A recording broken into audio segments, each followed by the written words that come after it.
Hey, bonjour tout le monde, j'espère que vous allez bien. Bienvenue dans une nouvelle vidéo dédiée au déploiement de notre infrastructure sur le cloud public d'Infomaniac. On va déployer aujourd'hui la suite de notre cluster Kubernetes. À la fin, on devrait avoir normalement de la vidéo d'aujourd'hui un cluster complet, fonctionnel, ready pour chaque machine.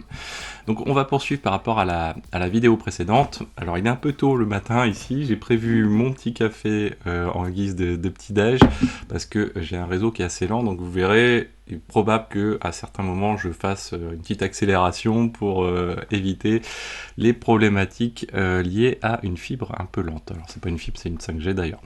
Alors, où est-ce qu'on en était lors de la vidéo précédente? C'est parti. kubectl get nodes, on avait un nœud, alors je sais plus si je l'ai dit ou pas, mais en tout cas il y a un statut qui est important, c'est le not ready pour l'instant. Dans cet état là, pourquoi? Alors on fait référence à la vidéo sur la CNI, Container Network Interface. Là, pour l'instant, on n'a pas installé de CNI. Alors, je ne sais plus s'il l'a dit dans les logs lors de la vidéo précédente. À une époque, il me semble, en tout cas, quand il y a 4-5 ans, on installait du Kubernetes, il mentionnait qu'il fallait installer la CNI. Là, en l'occurrence, nous, on va l'installer et vous allez voir que c'est assez rudimentaire. Alors, le choix qu'on fait sur la CNI pour nous, c'est d'utiliser KubeRouter. On y reviendra plus tard.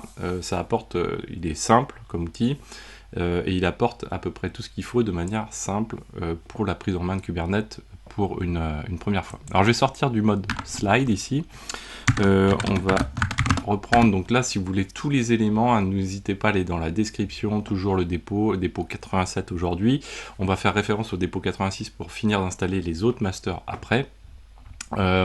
Première chose à faire du coup, c'est de sortir de ce statut de not ready. Donc pour ça, on va faire un kubectl apply. Donc ça, on l'a déjà utilisé une ou deux fois lors de la vidéo sur les déploiements, les pods. Là, l'idée, c'est de se dire, en ligne, il y a un fichier qui s'appelle kubeadm-kuberouter.yml. Donc il est fait pour installer kuberouter à partir d'une install de base de kubeadm. Et on va faire un "-f" sur le apply. Donc il va récupérer ce fichier YAML et paf, il va le pousser direct sur le cluster et il va faire toute l'installation qui est nécessaire. Alors je crois qu'il va nous mentionner d'ailleurs quels éléments il va installer. Donc nous on va faire ça. Et vous allez voir, c'est ce qui va permettre de sortir du statut not ready. Donc là, pour l'instant, il nous dit, écoute, j'ai créé une config map. Alors, on y reviendra plus tard parce que je voulais vous faire une vidéo sur la présentation de ce qu'est une config map et le stockage un petit peu. Un daemon set. Alors, un daemon set, c'est quoi? On ne l'a pas vu. Mais finalement, ça revient, souvenez-vous, on a vu les déploiements qui impliquent des réplicas sets qui créent finalement des pods. Le principe du daemon set, c'est exactement le même principe, sauf que ce système-là, c'est comme si on avait des pods, donc un déploiement qui force le fait que des pods soient créés systématiquement à tout nouveau serveur du cluster. Donc si je rajoute un nouveau serveur, hop, automatiquement Kubernetes va dire, ah, moi j'ai un daemon set, donc qui va avoir pour objet de créer des pods automatiquement sur ce serveur là. Par exemple, on a Node Exporter qui est un outil qui est assez souvent appliqué sous forme de daemon set, et son principe c'est de dire, ok, sur ce nouveau serveur là, il va falloir que j'installe des trucs de base, je le veux partout. Ensuite, on a le service account, donc là c'est pour la gestion des droits, le RBAC, là toujours aussi pour la gestion du RBAC pour les trois autres. Donc on verra certainement ces éléments-là un petit peu plus tard. Donc là, il est en train de faire cette installation. Si on regarde, vous voyez, on est passé en ready. Et si on regarde, si on fait un get pod-grand A, alors le grand A n'est pas forcément nécessaire puisque au stade où on en est, on n'a que du kubesystem. On a notamment ici KubeRouter, vous voyez, qui est installé depuis 85 secondes. Donc là, on est prêt à passer à une étape supplémentaire. L'étape supplémentaire, ça va être d'installer les deux masters, les deux workers. Alors il y a des actions communes, worker master, donc du coup c'est à peu près ce qu'on a fait lors de la vidéo précédente, qui a répété sur toutes les machines, sauf bien sûr le init qui va différer un petit peu. Donc ce qu'on va faire, on va repartir de ce qu'on avait, peut-être pas, en fait, je crois que je l'ai mis, ouais, non, je l'ai mis ici. Donc là, ce qu'on va faire, c'est qu'on va vraiment itérer les trucs. Première chose, on joue toute la partie swap off, donc que ce soit la partie fstap ou le swap off lui-même, et ça, on va le faire sur l'intégralité des machines, sans réfléchir, sur les workers également. Ok. Ensuite, ce qu'on va faire, c'est qu'on va installer Containerd. Donc là, ça va ramer peut-être un petit peu, mais bon, c'est pas un outil énorme. Donc là, on va apt install Containerd. On va le faire un petit peu partout. Voilà, alors le débit n'a pas l'air mauvais pour l'instant, ça va tenir, mais ça varie assez souvent. Hop là, voilà. Donc là, avec ça, normalement, on l'a d'installer ici, on l'a d'installer ici maintenant, on l'a d'installer ici, et on va l'avoir, voilà, d'installer ici. Donc on a ContrainerD maintenant d'installer un petit peu partout. Je vais pas faire le ls, on va faire tout simplement ici donc la génération de la config avec cette espèce de profil default, plus la petite modification, souvenez-vous, pour la prise en compte de ces groupes par systemd, et ça du coup on va le jouer sur la totalité des machines. Donc, on va le faire sur CubeM2, donc notre master 2, on va le faire sur CubeM3, master 3, CubeWorker, CubeW1, et cube W2 pour les deux workers. Donc ça c'est fait. Ensuite, ce qu'on va faire, c'est qu'on va jouer. Alors vous voyez, hein, vous allez voir que l'automatisation avec Ansible va nous apporter plutôt pas mal de trucs sur ces aspects-là. Ensuite, on va passer, je vérifie que tout tourne bien, on va passer à l'activation du overlay et des modules noyaux overlay et BR NetFilter, qui sont pour partie, je crois, on avait dit donc overlay YT, mais pas NetFilter, il me semble, ou l'inverse. Donc nous, on s'assure que tout ça est bien aussi pris en compte dans le fichier qui permet de persister la mise en place de ces modules noyaux, et les paramètres sysctl également à prendre en compte avec l'édition également du fichier. Donc ça, on le fait sur tous, quoi qu'il arrive. Voilà. Une fois qu'on a fait ça, du coup, on va pouvoir installer les dépôts Kubernetes pour notre version 1.30 sur tous les serveurs. Toc. Toc. Alors, je le fais en mode abattage. On pourrait le faire en parallélisant les terminals, etc. ou les terminaux. Mais vous verrez qu'avec Ansible, ça va simplifier grandement tout ça. Ok, donc là, on va faire un apt update partout. Je vais juste copier la commande, voilà. Toc, toc. Par chance, on dirait qu'on a un peu de réseau. Aujourd'hui, on va en profiter un petit peu. Ok, apt update, voilà. Et du coup, on va installer Kubelet, ADM. Alors, il n'est pas nécessaire partout, ADM. Moi, je vais y aller un peu brutus. Pareil, kubectl, c'est plutôt sur les... Non, kubeADM, non, je dis une bêtise, kubeADM, il nous le faut partout. Et kubectl ne serait pas nécessaire partout pour le coup. Mais on va le mettre partout quoi qu'il arrive. kubeADM est nécessaire partout parce qu'on va faire un join à partir de kubeADM, donc du coup, ça serait un peu stupide de dire ça. Hop, ok, alors mon système n'est pas tout à fait à jour, mais c'est pas grave. Hop, donc là, on est parti sur les installs. J'espère que ça va être assez rapide. En temps normal, ça pourrait être méga rapide avec de la 5G, mais malheureusement, c'est pas forcément le cas en ce moment. Donc là, ça avance tranquillement. On est sur Kubelet, ça c'est fait. KubeADM, etc. KubeCNI, ok. Donc c'est en cours. Alors ensuite, qu'est-ce qui va se passer? Alors là, il se passe un truc. C'est que, souvenez-vous, on avait copié-collé, mis de côté la ligne de commande kubeADM join, qui permettait de joindre soit des masters, soit des workers à notre serveur qui est ici, hein, qui est d'ailleurs, on vérifie, voilà, est fonctionnel.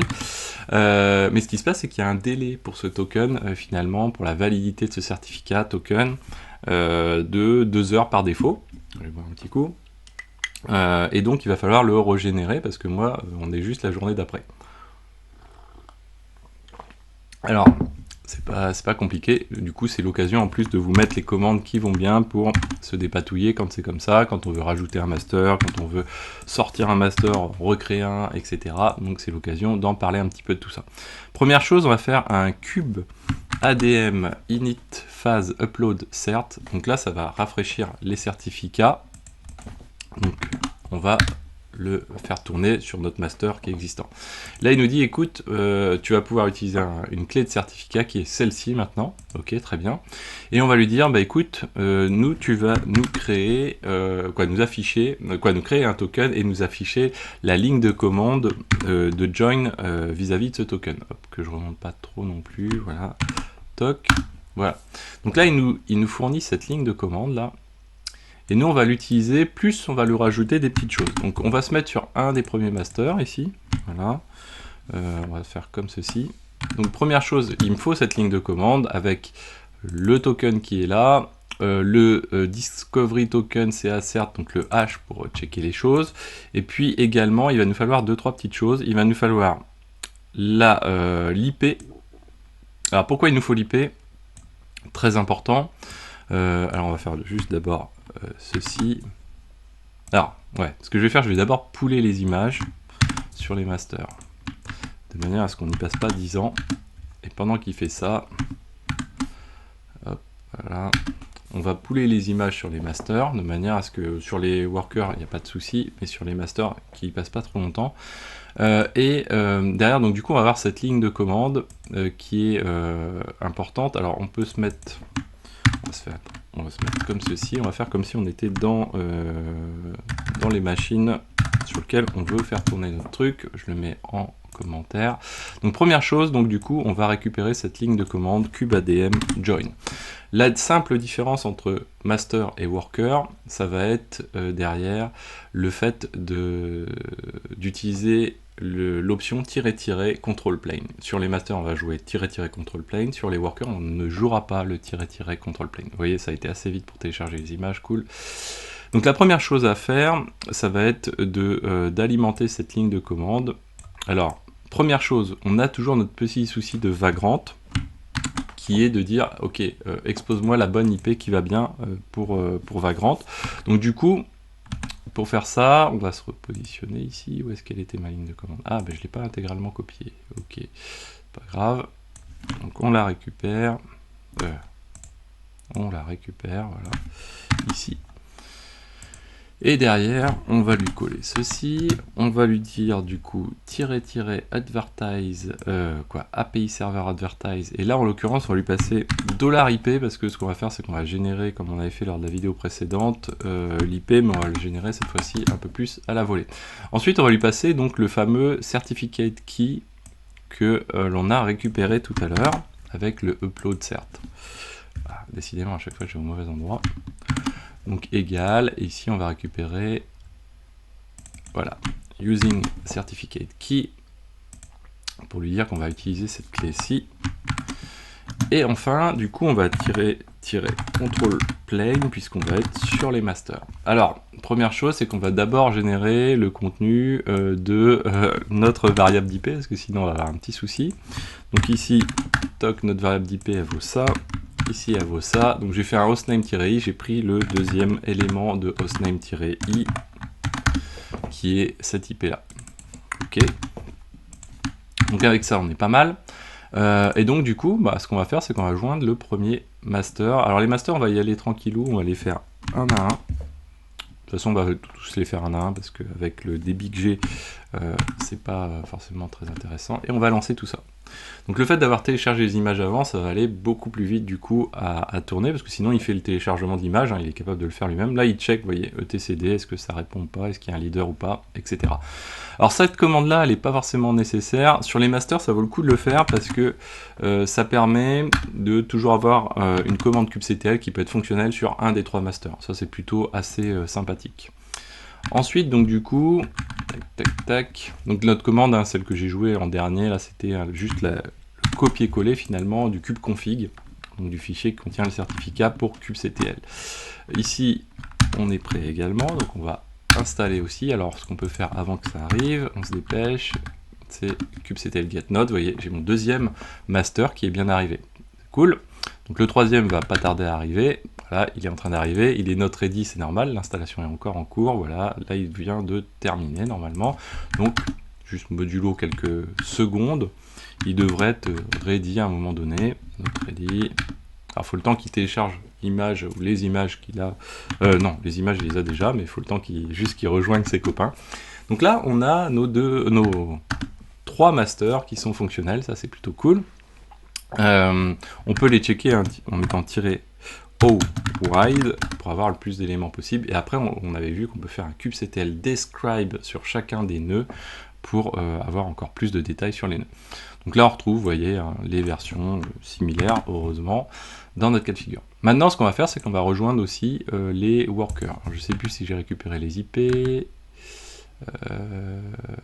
J'ai pas récupéré les IP ici, non.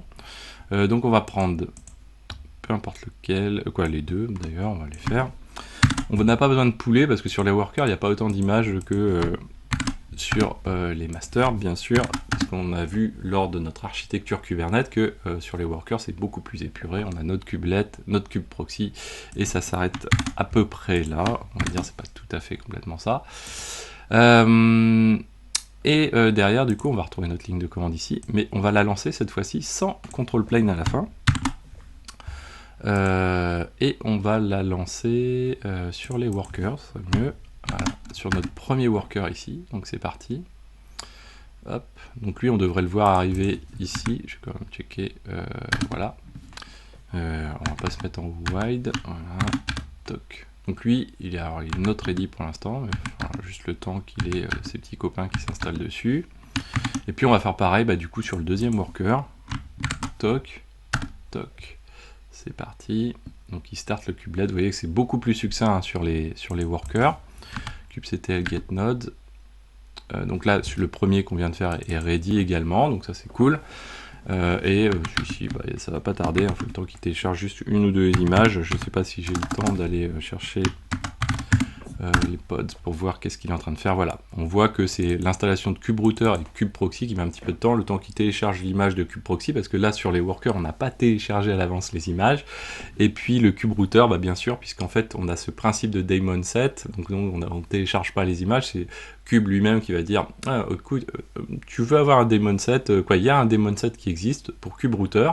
Tu as créé un nouveau serveur, donc du coup, il va falloir que j'installe des pods, et donc parmi ces pods, il y a le pod KubeRouter qu'il faut que j'installe dessus, qui est celui-ci, et derrière, hop, il va le créer, puisqu'en fait, on a autant de KubeRouter qu'on a de serveurs dans le cluster, idem pour le KubeProxy.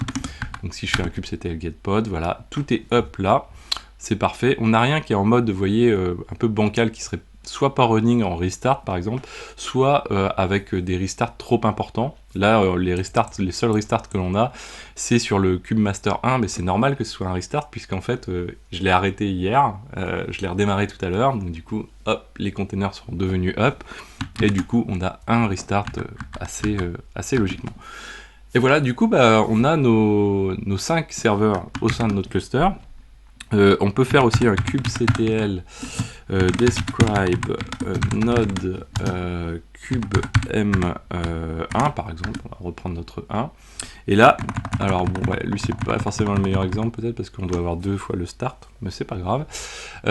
Donc du coup on a plein d'informations sur notre node. Vous voyez, on sait que lui c'est un rôle de type control plane. On a des labels, vous voyez, déjà qui sont créés pour ce nœud-là. Ça permet soit de le sélectionner ou permet de fournir de l'information. On avait vu donc ces fameuses notions de match label qui sont utilisées par défaut sur les services, qui sont utilisées aussi sur les réplicas 7, mais qui peuvent être également utilisées pour vous dans d'autres cas de figure également et par vous-même. On a des annotations, donc là les annotations ça sort du contexte strict Kubernetes. C'est utilisé par des outils, là en l'occurrence par KubeADM. On a les dates et heures. Est-ce qu'il est unschedulable? Donc le unschedulable, alors là je vais vous montrer juste un petit truc après, c'est le fait, est-ce qu'on peut lui mettre des pods dessus ou pas. On retrouve ensuite les conditions du nœud ou son évolution de conditions de ce nœud. Donc à quel moment est-ce qu'il a assez de mémoire, de disque, de CPU, etc. Son IP, son petit nom en interne. Ensuite, la capacité de ce nœud-là, donc que ce soit en CPU, en RAM, en stockage et en nombre de pods. Vous voyez que par défaut, le nombre de pods max pour un serveur, c'est 110. Ensuite, donc allouable, voilà, on retrouve à peu près les mêmes conditions. Et ensuite, quelques éléments d'informations sur le système. Un ID de machine à l'intérieur, donc stocké dans UTCD, tout ça, bien sûr. Un ID de système, de boot, donc il y a pas mal d'informations. D'ailleurs, je ne saurais pas vous dire un ID de boot ce que ça correspond. Peut-être qu'à chaque fois qu'on reboot, j'imagine que ça incrémente un ID. Quoi, ça incrémente? Ça définit un nouvel ID pour définir une modification au niveau du serveur, c'est peut-être à partir de là où il détermine qu'un serveur a été restart. La version de kernel, l'image, l'OS plutôt, donc l'image ISO, on va dire, enfin l'OS, la distribution, l'OS, l'architecture, le container sa version, la version de kubelet, de kubeproxy également, le CIDR, donc des pods qu'on retrouve ici. Alors je pense pas qu'ils mettent celui des services, non, il met pas celui des services, mais celui des services c'est 10.201, là ici on a 10.200 pour les pods, mais 10.201 pour les autres, et on a la même chose bien sûr, donc du coup on a aussi donc, les pods qui sont portés par ce serveur là, donc on parlait tout à l'heure des daemon sets, on va retrouver des daemon sets notamment dedans, on va retrouver d'autres pods. Qu'est-ce qui est alloué pour le moment, et puis les événements, donc ça c'est assez pratique, les événements qui se sont déroulés notamment sur ces serveurs là, donc qu'est-ce qui a été lancé avec des difficultés, avec des erreurs potentiellement, etc. On a le cube M2 également qui existe. Donc on va retrouver la même chose. Sur le CIDR, vous voyez, vous n'avez pas forcément vu, mais si on fait un kubectl get node tout court comme ceci, ça nous affiche tous les nodes. Et là, si je fais un grep-ri de CIDR, alors,